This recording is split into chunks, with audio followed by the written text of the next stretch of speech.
Tu teléfono sonará a las 3:17 de la tarde exactamente, le dije al jefe de mi esposa en la mediación de divorcio.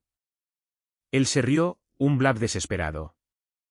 Yo solo sonreí. A las 3:16 de la tarde revisó su reloj, sonriendo con aire de suficiencia. A las 3:17 de la tarde su teléfono sonó. Respondió, escuchó durante 11 segundos y se puso pálido como un fantasma. Colgó y susurró, ¿quién? ¿Quién eres tú? Tu teléfono sonará a las 3:17 de la tarde exactamente, dije. Nadie en la habitación se movió. Por un instante, solo me miraron como si me hubiera crecido una segunda cabeza. Luego, risas, primero de su abogado, el jefe de mi esposa. Luego de ella, una exhalación corta y engreída por la nariz mientras alcanzaba su agua con limón. Incluso el asociado junior detrás de ellos contuvo una sonrisa detrás de un bloc de notas legal. Un blab desesperado, dijo el jefe, negando con la cabeza. He visto mejores líneas en una telenovela. Me miró como si yo fuera un mueble de oficina defectuoso. Algo viejo y triste que había permanecido demasiado tiempo. Yo no me reí. No me moví. Solo miré el reloj en la pared. 2:51 de la tarde. Lo cronometré hasta el segundo. Pasas años construyendo una vida con alguien, sosteniendo las partes silenciosas e invisibles. Impuestos presentados, seguros pagados, comestibles abastecidos, contraseñas recordadas, coches mantenidos, cumpleaños no olvidados. No son las cosas por las que la gente brinda, sino las que evitan que una casa se derrumbe. Y entonces, un día, alguien entra con una sonrisa falsa y un mejor título, y de repente eres simplemente extra obsoleto, una ocurrencia tardía en tu propia vida. En eso me convirtieron. Si alguna vez has sido el hombre en la esquina de la habitación, el que pagaba las facturas mientras ella construía su independencia, el que se hizo a un lado para que ella pudiera crecer, entonces quizás esto no te suene loco. Quizás entiendas por qué no grité, por qué no golpeé la mesa ni exigí nada. Simplemente esperé y planeé. Por cierto, si estás escuchando esto y eres uno de los muchos que nunca pulsa ese botón de suscripción, quizás tómate un segundo para hacerlo. Nos ayuda a dar vida a más de estas historias. Vas a querer saber cómo termina. Sigamos adelante, dijo mi esposa, hojeando el borrador del calendario de activos como si estuviera revisando una factura de catering. No tenemos todo el día. Habían reservado la sala de mediación por 3 horas. Muebles de cromo con paredes de cristal modernas, una jarra de agua con pepino sobre la mesa, como si una startup de Silicon Valley hubiera intentado hacerse pasar por un tribunal. Su jefe, Trevor Algo, no importa, era el abogado principal de su lado, un socio en la firma, su superior directo, y como descubrí hace 17 meses, también su confidente. El romance ni siquiera fue sutil. Lo descubrí por la forma en que empezó a sobrepronunciar la jerga legal en la cena y cambió su convención para nombrar contraseñas. No solo me engañó. Plagió sus mentiras. El coche es para ella, dijo Trevor. Apenas lo usabas de todos modos. Parpadeé. Lo pagué en su totalidad, dije. Y se deprecia, replicó. Mantengámonos en el tema. Hizo un gesto con la mano hacia el sobre que mi abogado había colocado sobre la mesa. No lo había tocado. Nadie lo había hecho. Simplemente yacía allí, todavía sellado, todavía paciente. ¿Y qué es eso?, preguntó, con los ojos brillantes. ¿Tu manifiesto? Yo lo abriría alrededor de las 3:18, dijo mi abogado rotundamente. Jesús, murmuró Trevor, ya aburrido. Mi esposa se recostó en su silla. ¿Hemos terminado con el drama?, dijo. Solo estoy aquí para finalizar esto y seguir con mi vida. Me volví hacia ella. Esa parte ya la hiciste. Lo que estamos finalizando es el costo. Ella parpadeó. Trevor se rió de nuevo y se inclinó hacia mí, con los codos sobre la mesa como si fuéramos viejos amigos de póker. Mira, lo entiendo, dijo. Esto es una pérdida. Estás arremetiendo, pero seamos honestos. Ella construyó esta vida. Tú solo te uniste. Quizás si hubieras sido más ambicioso, no estaríamos aquí. Ahí estaba. Siempre lo dicen. Puedes pasar una década siendo confiable, pero en el momento en que no eres llamativo, no estás escalando, no estás conquistando, de repente eres una nota al pie. Un personaje secundario en su gran y audaz reinicio. Miré el reloj. 2:58 de la tarde. Se recostó, satisfecho consigo mismo, y dirigió su atención a un documento sobre exclusiones de propiedad intelectual. Era cómico. La cláusula de pi que seguían saltándose era exactamente donde estaba la mecha. Mi abogado golpeó su bolígrafo. Nadie se dio cuenta. ¿Estás seguro de que no quieres hacer una contrapropuesta?, dijo Trevor, con los labios curvados. Sonreí. Oh, ya la he hecho. ¿Dónde? Asentí hacia el sobre. No miró. Nunca lo hacen hasta que es demasiado tarde. Solo una persona se había quedado en silencio en la última media hora. El pasante sentado detrás de ellos, tomando notas. No dejaba de mirarme.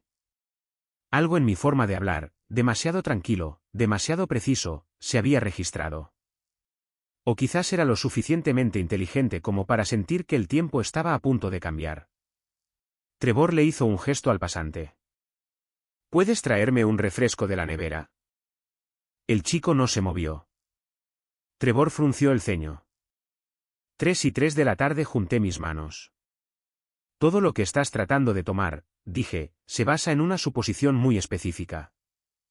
Oh, sí, sonrió Trevor. ¿Y cuál es? ¿Qué entiendes sobre que estás sentado? Pruébame. No respondí. No sabía que yo había visto los mensajes internos de Slack, aquellos en los que se jactaban de reempaquetar mi código para el lanzamiento de su nuevo producto. No sabía que ya había enviado una copia oculta a 2 de sus inversores con un documento etiquetado como incumplimiento urgente de diligencia debida. Y ciertamente no sabía lo que significaba la cláusula 7, pero estaba a punto de aprenderlo.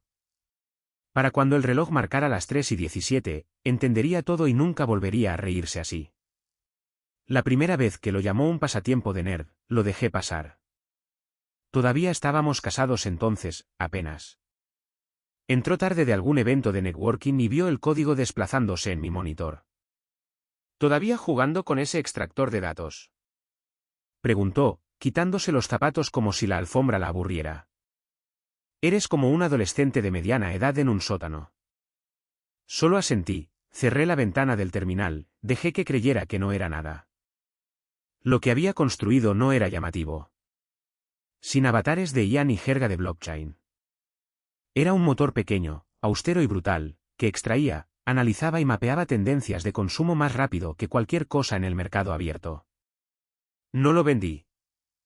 Lo licencié silenciosamente bajo una LLC de Delaware que nadie podía rastrear hasta mí. Firmé exactamente 3 contratos en el transcurso de 6 años. Nunca hice ruido. Pero ese pasatiempo resultó ser la base de su propuesta de startup 2 años después. Llegó a casa una noche radiante. Conseguimos financiación inicial, dijo. Les encanta el modelo de lógica predictiva que construí. No pregunté qué modelo de lógica. No necesitaba hacerlo. La había visto tomar frases de mis notas. Una de sus presentaciones de diapositivas incluso tomó una línea directamente de mi documentación interna. Las tendencias no esperan. Susurran antes de gritar.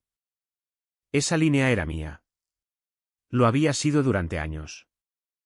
Era inteligente, pero no en las formas que importaban. Pensó que si cambiabas los nombres de los archivos, si rediseñabas la interfaz de usuario, si ajustabas la fuente, se convertía en algo nuevo. Lo que nunca entendió fue que el código no es una apariencia, es una firma, y la mía tenía huellas por todas las entrañas de su producto. Al principio, no dije nada. Todavía era lo suficientemente ingenuo como para pensar que daría crédito, que tal vez mencionaría de dónde provenía la lógica central en una entrevista. Pero no, continuó construyendo toda una narrativa de avance de fundadora femenina, completa con brillantes artículos de Fast Company y almuerzos con inversores listos para Instagram. Mientras tanto, El motor debajo de su pulida fachada era la misma maldita cosa de la que se burló años atrás. Y luego se unió a la firma de Trevor. Fue entonces cuando supe que tenía que quemarlo todo, porque en el segundo en que su producto fue absorbido por su cartera, reempaquetado y ofrecido a un contratista de defensa, nada menos, activaron algo que ni siquiera sabían que existía. Cláusula 5. El cambio de marca no autorizado constituye un incumplimiento de la licencia.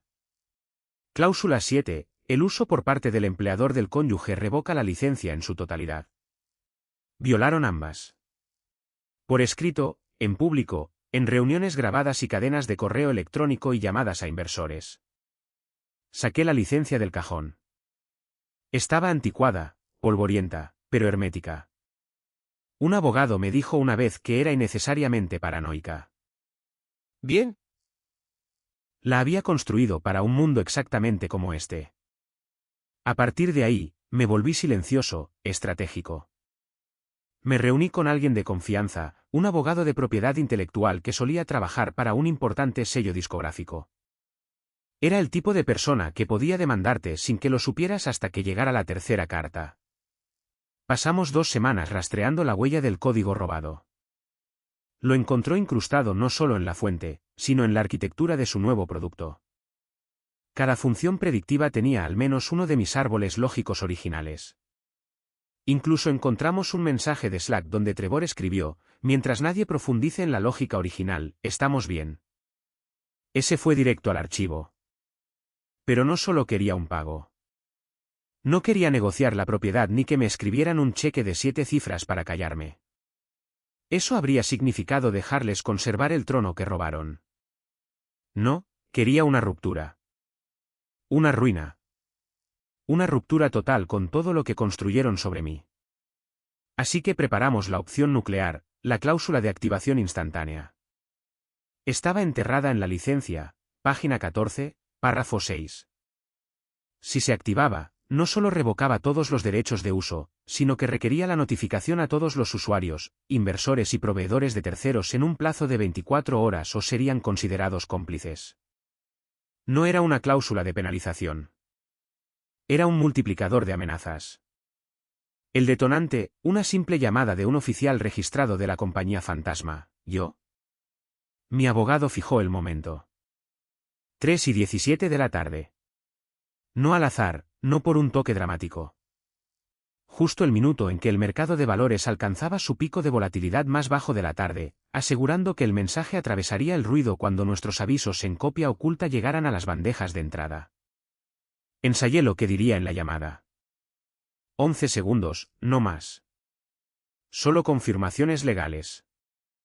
Suficiente para verificar la revocación. El resto caería como fichas de dominó. Trevor no sabía nada de esto.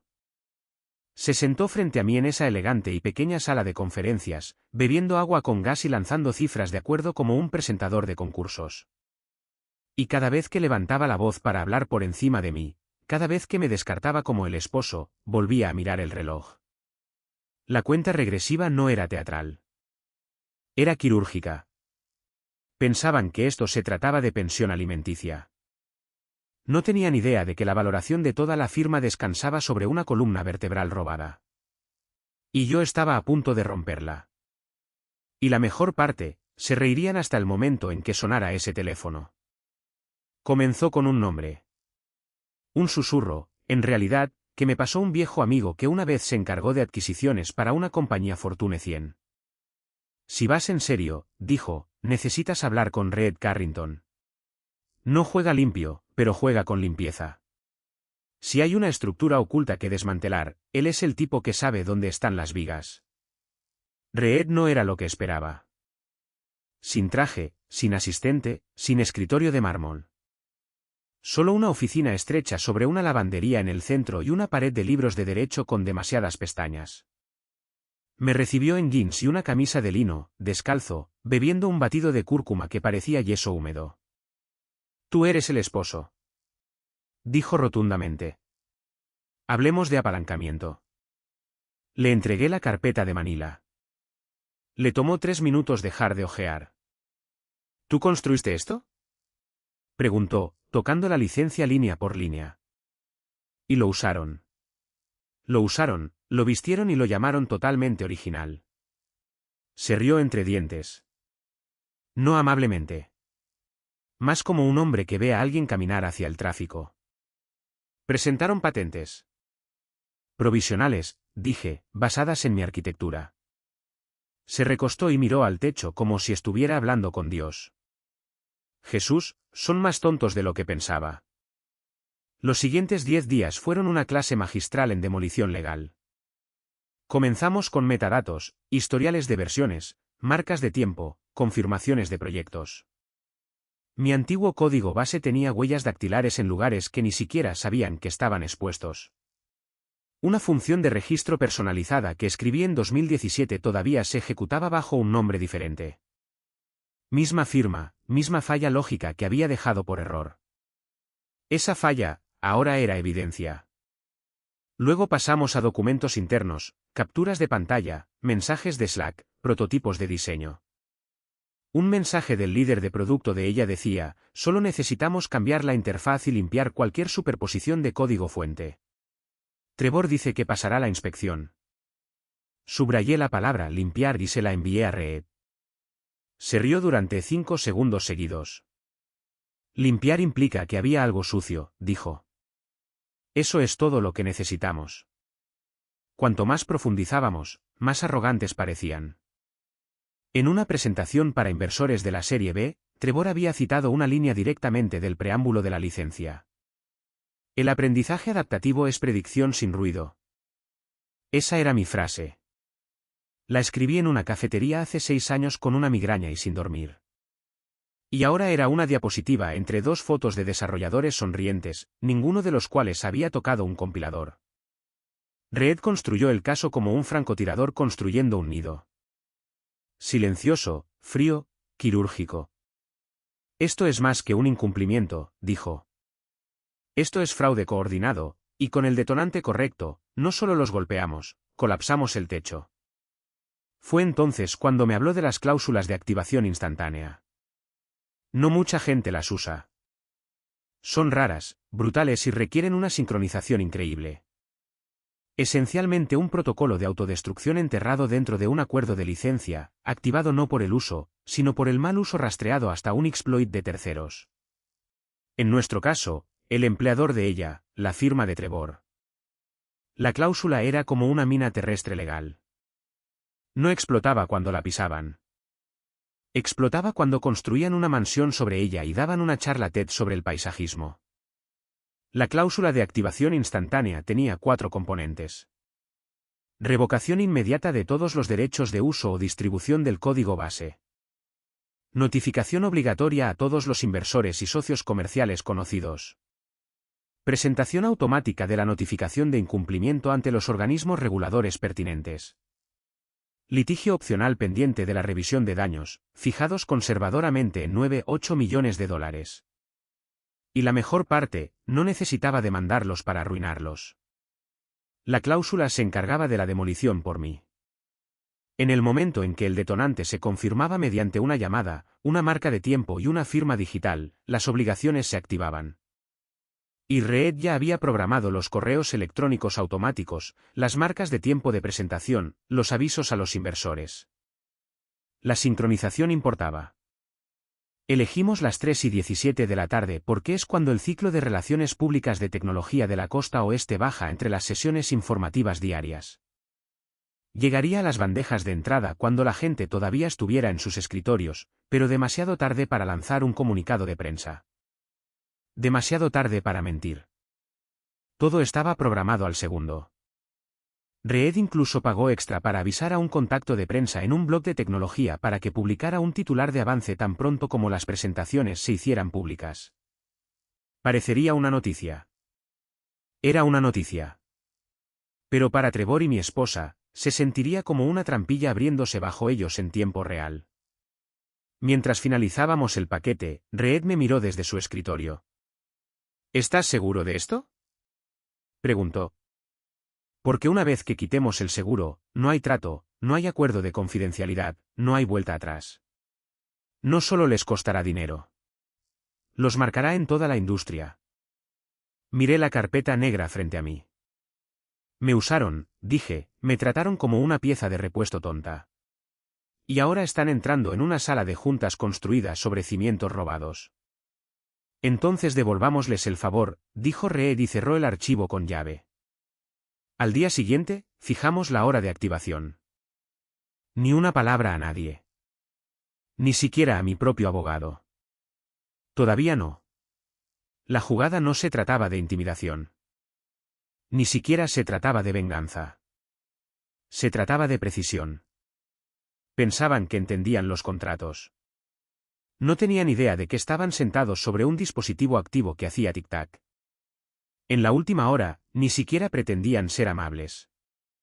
Tu solicitud de valoración es absurda, dijo Trevor, pasando la página como si espantara una mosca. Quiero decir, sabía que eras iluso, pero esto es un insulto al proceso. Mi esposa soltó un suspiro de aburrimiento. ¿Podemos acelerar la división de la casa? Ambos sabemos que no puede permitirse el mantenimiento. Que se quede con las herramientas de jardín. Incluso el asistente legal dejó escapar un suspiro silencioso que estuvo peligrosamente cerca de una risa. Me senté quieto, con las manos juntas, un pulgar descansando suavemente contra el borde del sobresellado, que Trevor aún no había tocado. Yacía entre nosotros como un aperitivo olvidado, irrelevante, ignorado. Solo papel, ¿verdad? No sabían que ya había comenzado. Que al otro lado de la ciudad, en 3 edificios diferentes, 3 bandejas de entrada distintas acababan de recibir una prealerta. Boletín de cumplimiento actualizado, revocación del código base 7. Por favor, espere confirmación. Todo lo que quedaba era un último interruptor, una señal. ¿Algo más que añadir, socio silencioso? Preguntó Trevor, recostándose en su silla con la suficiencia relajada de un hombre que creía que ya había ganado. No hablé. Solo giré la cabeza lentamente, deliberadamente, hacia el reloj analógico de la pared. 3:16 de la tarde. Siguió mi mirada, luego levantó una ceja. Oh, dijo teatralmente, levantando la muñeca y dándole una sacudida burlona al Rolex. Debí olvidar darle cuerda. O quizás Cenicienta aquí se convierte en hombre de nuevo a medianoche. Risas de nuevo, bajas y chirriantes. Mi esposa sonrió con aire de suficiencia, como si intentara no mostrar lo bien que se sentía humillarme de esta manera tan completa. Y entonces sonreí. No forzada, no enfadada. El tipo de sonrisa que un hombre pone cuando los resultados de la prueba ya están en su mano y todos los demás siguen especulando. Trevor lo notó. Solo un destello de confusión en sus ojos. Abrió la boca para decir algo más, pero se detuvo. Algo cambió en la habitación. El aire, tal vez, o quizás solo el instinto. Ese cosquilleo primitivo en la parte posterior del cerebro cuando te das cuenta de que algo está mal. No ruidosamente mal, silenciosamente mal. Como el sonido de un refrigerador que se detiene a mitad de ciclo, como un silencio que no debería estar ahí. Mi esposa se enderezó. No sabía por qué. Sus ojos revolotearon entre yo, el reloj y su abogado. 3:16 y contando. Trevor parpadeó y se inclinó hacia adelante de nuevo, esta vez con un poco menos de arrogancia en su voz. Mira, dijo, suavizando su tono como si me estuviera haciendo un favor. ¿Por qué no dejamos el drama y nos centramos en los números? ¿Quieres el apartamento? Bien, pero seamos razonables. Incliné la cabeza. ¿Crees que esto se trata de un apartamento? Sus labios se apretaron en una línea plana. Fue entonces cuando el pasante detrás de ellos, el mismo chico que había estado en silencio todo el tiempo, pateó accidentalmente su maletín debajo de la mesa. Golpeó la pata de su silla con un golpe seco. Todos se sobresaltaron. Nadie se rió. Trevor se ajustó la corbata. ¿Por qué estás tan tranquilo? Preguntó. 3:16 y 32 segundos. Mi abogado revisó su reloj. No el reloj de la pared. No su teléfono. Un reloj de pulsera sincronizado correctamente. Lo hizo como un hombre que revisa una tabla de mareas. La voz de Trevor perdió un grado de certeza. ¿Es esto algún tipo de truco? Lo miré. No con aire de suficiencia, ni siquiera con frialdad. Como un hombre que ve cómo la cuerda se rompe, un hilo a la vez. Realmente deberías abrir el sobre, dije en voz baja. Lo miró fijamente, hizo una pausa y luego se burló. Más tarde. El pasante parecía estar conteniendo la respiración. Mi esposa se cruzó de brazos, su pie golpeteando ahora, sutil, ansioso. Quizás ella también sintió el cambio, aunque nunca lo admitiría. Para ella, el control era una fragancia. Solo notaba su ausencia cuando el aire olía diferente. 3:16:50. Un teléfono vibró en la mesa. No el de Trevor. ¿El mío? No lo toqué. Era la confirmación. Todo estaba en cola. Correos electrónicos con bloqueo de tiempo. Presentaciones legales autenticadas. Cada documento cargado en el portal de inversores con una etiqueta de activación que decía, no abrir hasta recibir la señal. 3:17 hora estándar del este. Trevor finalmente alcanzó el sobre. Sus dedos se cernieron sobre él.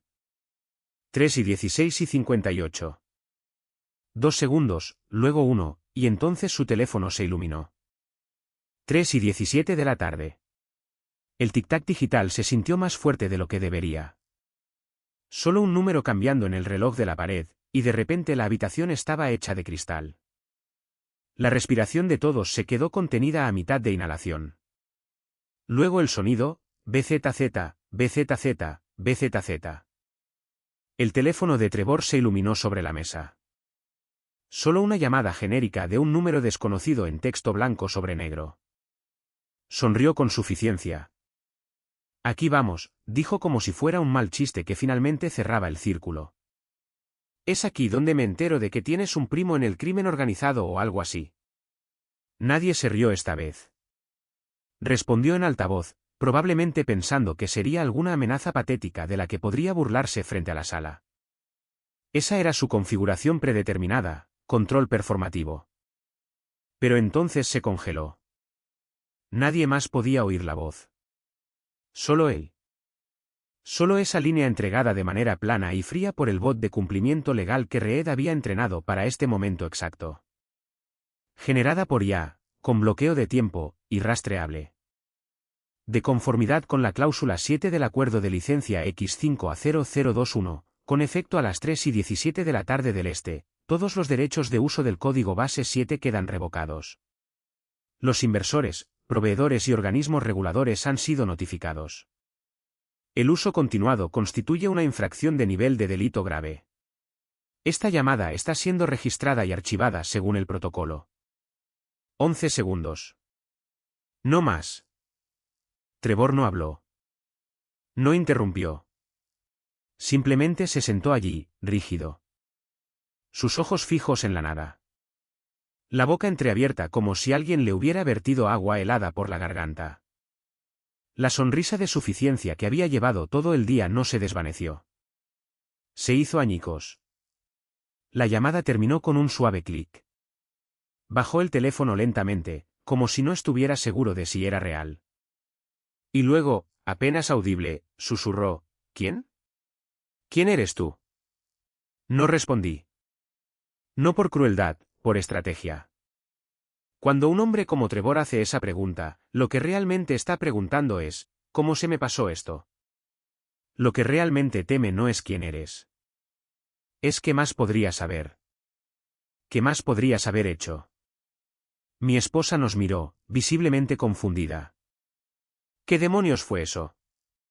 Trevor no respondió. Ella repitió más fuerte.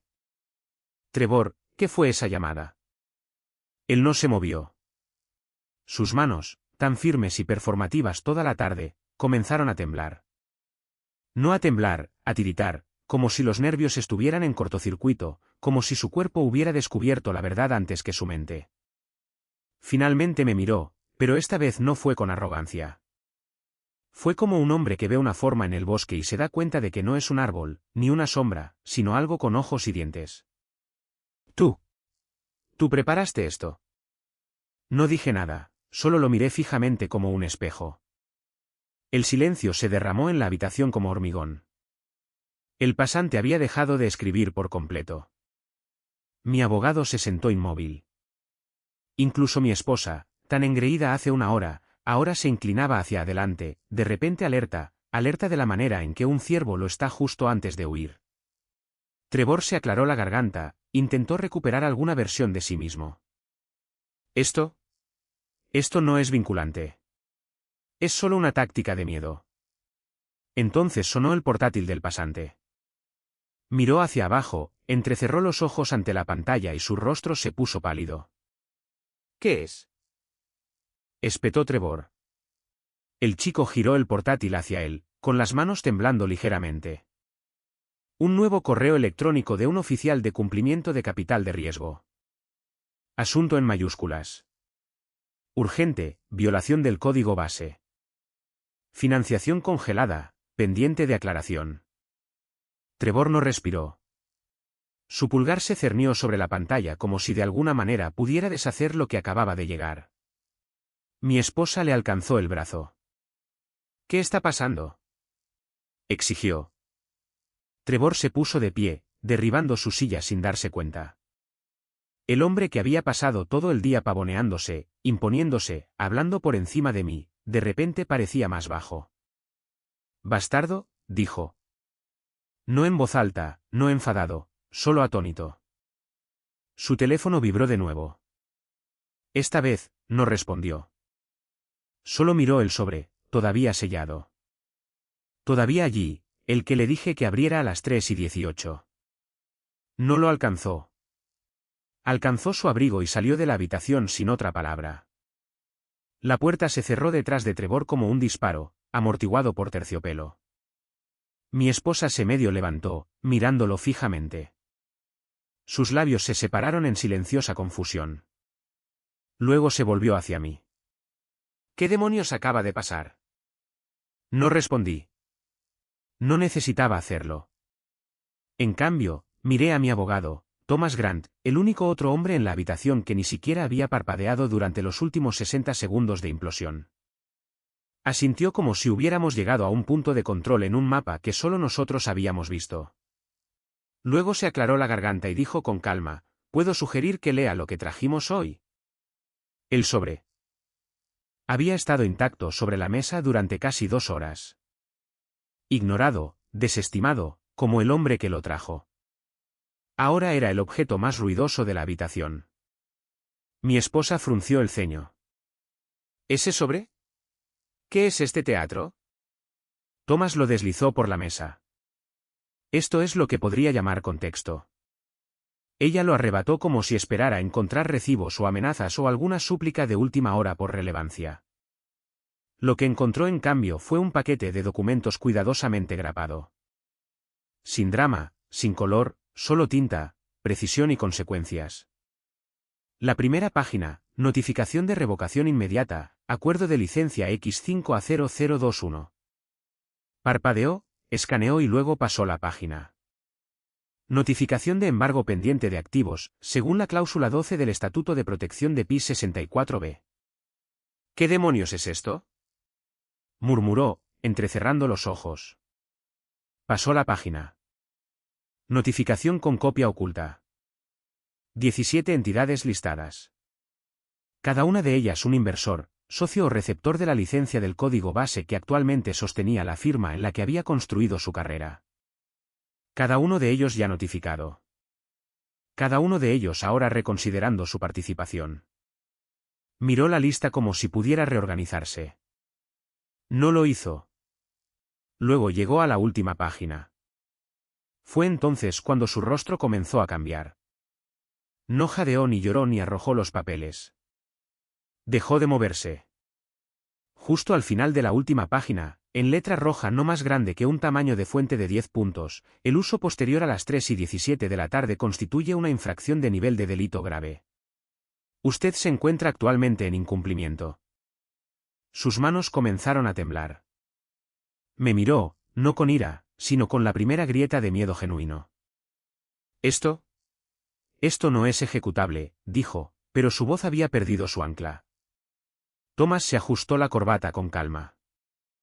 Esa cláusula fue probada en el Distrito Sur el año pasado. Confirmada por unanimidad. El precedente se mantiene. Esta es una mediación de divorcio, espetó. No puedes simplemente lanzar una bomba nuclear de propiedad intelectual federal en un procedimiento de divorcio. Thomas inclinó la cabeza. Él no es solo tu esposo. Dejó las palabras suspendidas en el aire. Y en ese momento, finalmente lo vio. No al hombre que olvidaba los aniversarios. No al hombre que no se esforzaba ni publicaba fotos de pareja pulidas ni intentaba seguir el ritmo de su estilo de vida con sabor a LinkedIn. Vio al hombre que construyó algo en silencio, lo protegió legalmente y esperó años para ser subestimado por exactamente las personas equivocadas, y luego esperó más para atacar. No lo sabía, dijo, con la voz casi pequeña. Trevor, quiero decir, dijo que el producto era seguro, que estaba limpio. No dije nada. Dejé que lo sintiera. Dejé que se sentara en ello. La idea de que había ayudado a robar algo de un hombre que pensaba que podía borrar. Y ahora ese robo había vuelto con intereses y dientes legales. Sus manos se movieron sobre las páginas de nuevo, más lentamente ahora, como si estuviera tratando de encontrar la parte donde decía solo es una broma. Pero no estaba allí. En cambio, a mitad del fajo de papeles, encontró el desglose de las obligaciones de los inversores, lo que cada uno perdería si el producto se congelaba, cuánto dinero les había costado, cuántas puertas traseras ella y Trevor habían dejado abiertas al pensar que yo me quedaría callado para siempre. Por favor, dime que esto se puede deshacer, dijo, sin siquiera mirar a su abogado. Thomas abrió su maletín y sacó un segundo sobre, más delgado. Lo colocó a su lado. Esta es su propuesta de acuerdo actualizada. El señor Calvel ya no busca activos compartidos. Solo separación total, sin residuales, sin capital, sin reclamaciones retroactivas. Ella lo miró fijamente. ¿Cuál es el truco?, preguntó. No hay truco, dije. Me miró de nuevo. ¿De verdad me miró? Y esta vez no sonreí. No estoy aquí por venganza, dije. Estoy aquí para que la verdad se archive en el cajón correcto. Sus hombros se hundieron. Finalmente lo entendió. No se trataba de hacerle daño. Se trataba de eliminarla permanentemente, silenciosamente, como una línea de código eliminada de la raíz. Y sabía que si podía hacer esto sin levantar la voz, ¿qué más había preparado? ¿Qué más había puesto ya en marcha? Trevor ni siquiera llegó al ascensor antes de que llegara el primer temblor real. Observé a través de la pared de cristal de la sala de mediación cómo se paraba en el pasillo, con el teléfono celular presionado tan fuerte contra su oreja que parecía fusionado con su rostro. Sus hombros estaban encorvados ahora. No más pavoneo. No más dominio performativo. Solo un hombre preparándose para un impacto que ya había comenzado. A los 3 segundos de la llamada, comenzó a caminar de un lado a otro. Al séptimo, se detuvo por completo, con la espalda rígida, una mano agarrando su frente. No necesitaba escuchar las palabras. Ya conocía el orden de las operaciones porque yo escribí el manual del que ahora intentaban sobrevivir. La cláusula de activación instantánea no solo revocó el código. Se extendió en cascada. El correo electrónico que se había enviado a las 3:17 no era un simple aviso. Contenía una lógica de reenvío automático que enviaba notificaciones de cumplimiento activadas a cada parte conectada. Eso significaba no solo a los inversores, sino a sus equipos legales, sus aseguradoras y, en 3 casos específicos, a contratistas gubernamentales con obligaciones de supervisión. La firma de Trevor había tomado el código y lo había envuelto en una nueva y brillante marca, y luego lo había vendido como una plataforma predictiva de grado de defensa. Esa última parte fue su error. Una vez que los oficiales de cumplimiento del gobierno fueron notificados, no hicieron preguntas. Primero cerraron las cosas, luego preguntaron. A las 3:45 de la tarde, los correos electrónicos estaban llegando en masa. Uno al consejero general de Locksley Ventures, ¿puede confirmar su exposición al código base 7 antes de la marca de tiempo de la revocación? Otro a Aldertech Systems, su socio de adquisiciones ha sido señalado en una disputa de revocación de PI. Se recomienda pausar la integración. El teléfono de mi abogado vibró. Revisó la pantalla, asintió y luego lo silenció. Están empezando, dijo simplemente. Trevor irrumpió de nuevo en la habitación, con la cara roja, respirando superficialmente. Ni siquiera se sentó. Tienes que deshacer esto, espetó. Ahora mismo. Retira las presentaciones. Revoca la revocación. Me volví hacia él, tan tranquilo como siempre. Así no es como funciona. Su voz se quebró. No tienes idea de la escala de lo que acabas de activar. Me levanté lentamente, me abotoné la chaqueta y lo miré a los ojos. Tienes razón, dije. No conozco la escala completa, pero sé lo suficiente. Abrió la boca de nuevo, pero su teléfono sonó antes de que pudiera hablar. Miró la pantalla, leyó lo que decía, y su rostro se drenó del poco color que le quedaba. Respondió instintivamente, con los ojos desenfocados. No, nosotros. Es un malentendido. Lo tenemos cubierto. El equipo legal está trabajando en ello. Se detuvo a mitad de la frase.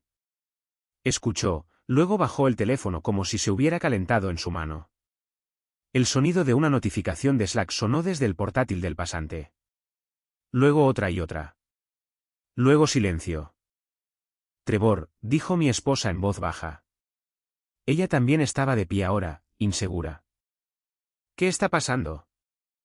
No le respondió. Ni siquiera la miró. En cambio, se volvió hacia mi abogado. Tiene que haber una forma de salir de esto. La había, dijo Thomas. Se llamaba humildad. Te la perdiste. Trevor retrocedió un paso, como si lo hubieran golpeado. No me molesté en regodearme. ¿Cuál era el punto? No estaba allí para ganar. Eso habría implicado que todavía quería algo de ellos. Estaba allí para cortar. A las 4:20 de la tarde, el equipo legal de la firma había enviado por correo electrónico una solicitud de cese de operaciones a su departamento de desarrollo. El director de tecnología renunció esa noche después de descubrir que la línea de producción había sido marcada para auditoría por 3 entidades de cumplimiento distintas. A las 4:37, un conocido periodista de tecnología publicó el tuit que lo desató todo. Última hora, incumplimiento masivo de licencia en una startup de IA vinculada a un motor predictivo robado. Demanda inminente. Fuentes dicen que todo está contaminado. El artículo llegó a LinkedIn 20 minutos después. A las 5 de la tarde, su mayor cliente, una firma de análisis logístico con contratos gubernamentales, suspendió oficialmente toda integración con la compañía de Trevor, pendiente de una investigación completa. Y yo, ya estaba conduciendo a casa, una mano en el volante, la otra descansando en el apoyabrazos, las ventanillas bajadas, el aire fresco. La ciudad a mi alrededor, intacta por la implosión que había dejado atrás.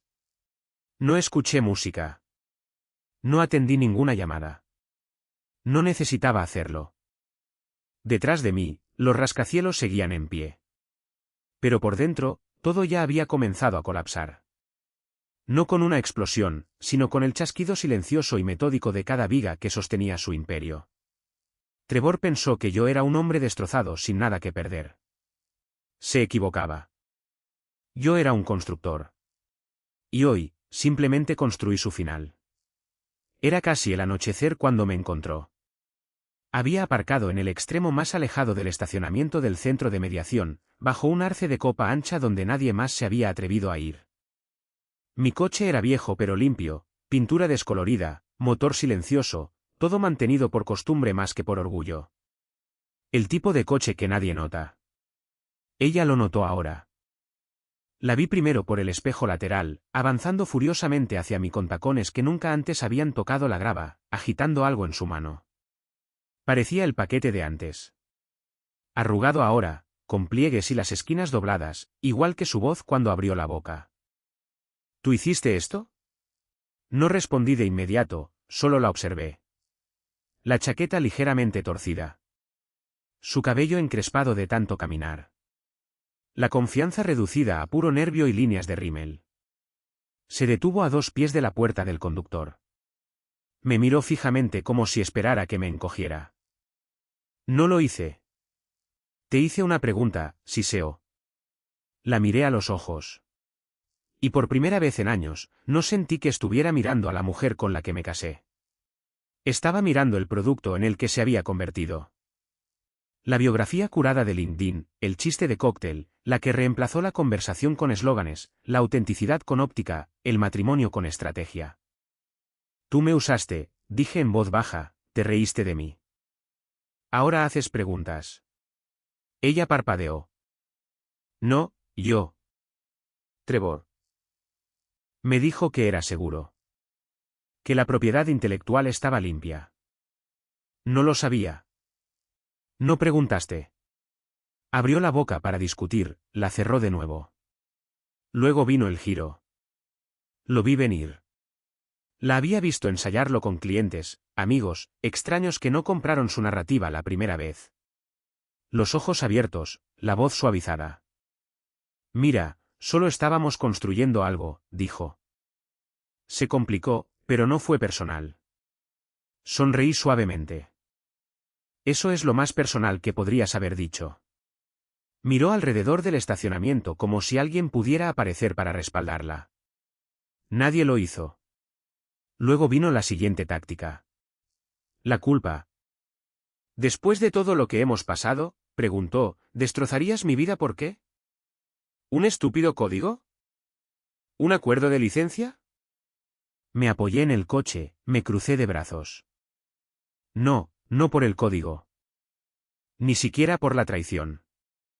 Por la suposición. Esa en la que decidiste que nunca me defendería. Que me iría en silencio. Que ya estaba borrado. El silencio se extendió entre nosotros. Un coche pasó por la carretera principal detrás de ella. Ni siquiera se inmutó. Luego, el truco final.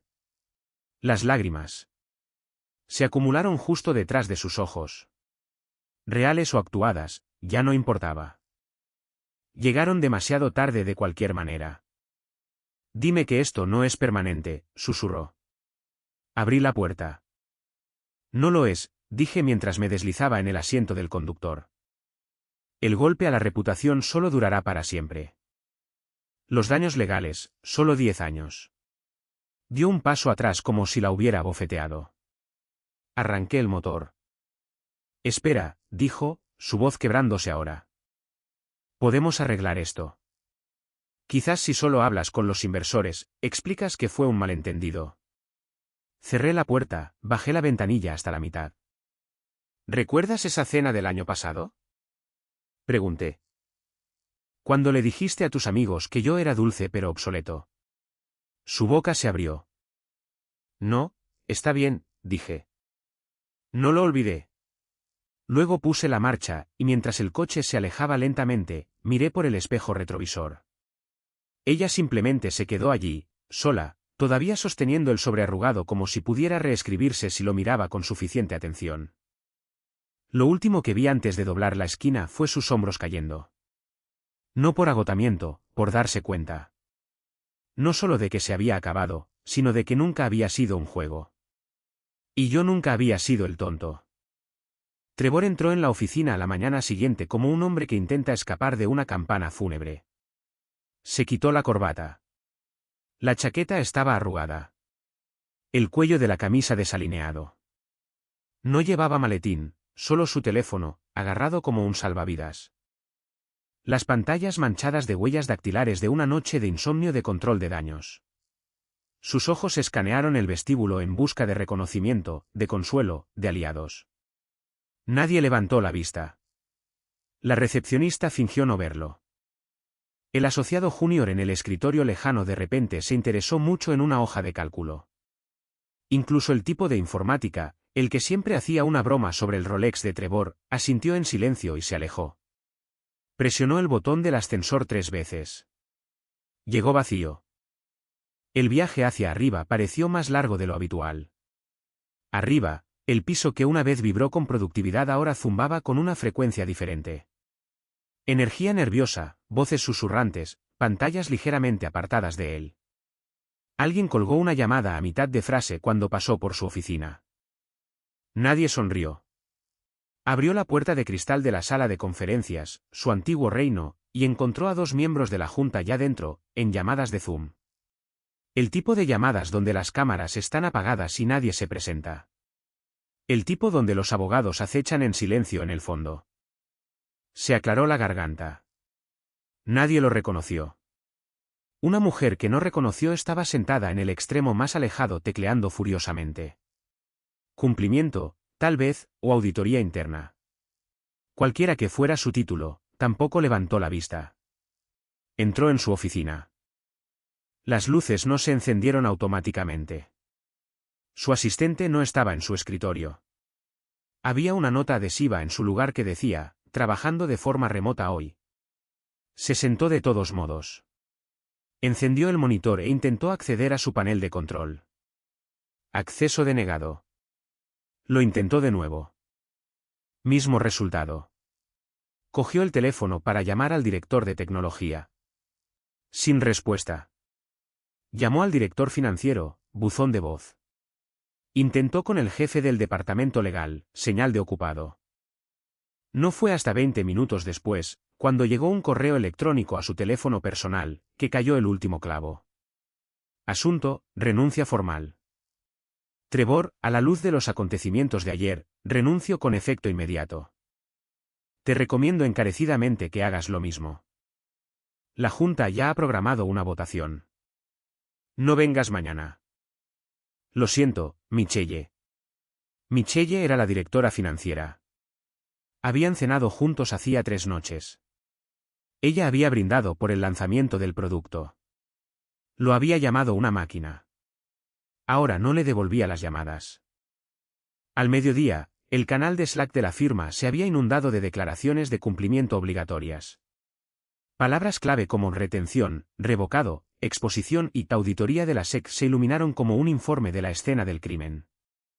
Intentó llamar a su esposa. Sin respuesta. Ella finalmente respondió con un mensaje de texto de 4 palabras, tenemos que hablar. A las 2:13 de la tarde, un asistente legal de uno de sus primeros inversores presentó una queja formal en un tribunal civil. Tergiversación deliberada de la propiedad del código. A las 3:40 de la tarde, apareció un segundo artículo. Este tenía un titular que ardía. La joya de la tecnología predictiva implosiona tras un escándalo de robo de propiedad intelectual. Cofundadora bajo escrutinio. El artículo no mencionaba su nombre directamente, pero me citaba a mí. No por mi nombre completo, solo una única frase de una presentación anterior que ahora se había filtrado. Pensaron que el silencio era lo mismo que la rendición. No lo era. Trevor no salió de la oficina esa noche. Se le pidió que lo hiciera. Un gerente de seguridad llegó a las 5:17 de la tarde. 2 minutos completos antes del cierre del mercado. Decisión de la Junta, dijo rotundamente. Te daré 10 para recoger cualquier cosa personal. Trevor no discutió, no protestó. Recogió su teléfono, su cargador de respaldo, una pluma estilográfica y una barrita de proteínas a medio comer del cajón del escritorio. Todo lo demás sería empaquetado y enviado por correo. No preguntó a dónde enviarlo. Para cuando se registró en el hotel, alguna suite sobrevalorada en el centro de la que solía burlarse por ser demasiado de nivel medio, su nombre ya había desaparecido de la página acerca de la compañía. Ni citas de prensa, ni biografías, ni siquiera una etiqueta de trabajo en LinkedIn. Borrado como un virus. Se sentó solo en el bar oscuro esa noche, pidió un bourbon, luego otro, luego algo más fuerte que no podía pronunciar. El camarero asintió, sirvió y siguió su camino. Nadie le preguntó a qué se dedicaba. Nadie lo reconoció. Se sentó allí, con las manos alrededor del vaso, los ojos desenfocados, reviviendo un momento una y otra vez en su cabeza. La voz, la llamada. 11 segundos de infierno legal envueltos en total compostura. Tu teléfono sonará a las 3:17 de la tarde. No lo había creído entonces. Lo creía ahora. Y en ese bar de hotel, bajo el ruido de las vidas de otras personas, avanzando, Trevor Calvell finalmente escuchó cómo sonaba su silencio. La sala de conferencias esta vez era mucho más pequeña. Sin paredes de cristal, sin sillas de cromo, sin decoración engreída diseñada para impresionar a los inversores visitantes. Solo una larga mesa de roble, una cafetera barata y un reloj silencioso que hacía tic-tac sobre un termostato que no parecía funcionar. Habían pasado 2 semanas. Tiempo suficiente para que la tormenta mediática surgiera, se estrellara y se asentara en consecuencias a largo plazo. Tiempo suficiente para que la firma de Trevor suspendiera sus operaciones, para que las demandas se apilaran como leña y para que el mundo siguiera adelante. Excepto las personas que todavía estaban enterradas bajo ella. Hoy era la limpieza, el residuo legal, el arbitraje privado. Sin prensa, solo un mediador, 2 abogados y los fantasmas de cada elección que los había llevado hasta aquí. Mi esposa se sentó frente a mí, con la chaqueta abotonada demasiado apretada. Una expresión neutral ensayada frente a un espejo. Trevor estaba a su lado de nuevo, pero esta vez su traje estaba arrugado y la corbata parecía haber sido sacada del maletero de su coche. Sin portátil, sin bloc de notas, sin arrogancia. Solo un hombre esperando permanecer intacto. La mediadora, una mujer de voz suave con gafas de montura de carey y ojos cansados, abrió la carpeta entre nosotros. El señor Calvel ha rechazado toda restitución financiera, dijo. No se buscan daños. No hay reclamaciones retroactivas. La cabeza de Trevor se levantó de golpe. No le habían informado. No estás pidiendo nada, dijo. Sospechoso. No lo miré. La mediadora continuó. Solo solicita un artículo. Separación total de todos los activos compartidos, separación limpia, sin enredos, sin más reclamaciones ni conexión residual. Mi esposa me miró entonces, no con ira, sino con una especie de desconcierto magullado. ¿Te vas después de todo esto? Ya me fui, dije. Esto es solo el papeleo poniéndose al día. Trevor se inclinó hacia adelante, su voz ronca ahora. ¿Por qué no vas a la yugular? Podrías habernos arruinado por completo. Lo miré a los ojos. Finalmente. Él se encogió, y fue entonces cuando entendí la verdadera victoria. No que destruyera su compañía. No que la SEC todavía estuviera rondando. Ni siquiera que su nombre se hubiera convertido en sinónimo de imprudencia corporativa. La verdadera victoria fue que ahora me tenía miedo porque no sabía qué más había construido, qué más había preparado, por qué más estaba dispuesto a esperar. Solo sabía lo que ya había hecho, y eso fue suficiente para que se quedara quieto y callado. La mediadora nos miró a ambos. ¿Aceptan ambas partes la división final propuesta? Mi abogado asintió levemente. También el de ella. Trevor no se movió, solo miró la mesa como si pudiera tragárselo. Me levanté, me enderecé la chaqueta, cogí el bolígrafo, firmé y me di la vuelta para irme. Pero justo antes de llegar a la puerta, me detuve, giré la cabeza ligeramente, ni siquiera lo suficiente para verlos por completo. Solo lo suficiente para que la habitación tuviera que escuchar. 3:17 no se trataba de la llamada, dije.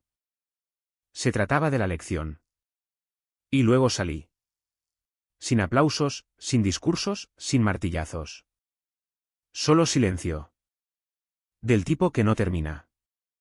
Porque cuando desmantelas una vida en silencio, metódicamente y con absoluta precisión, no les queda nada por lo que luchar. Ni refutación, ni contraargumento.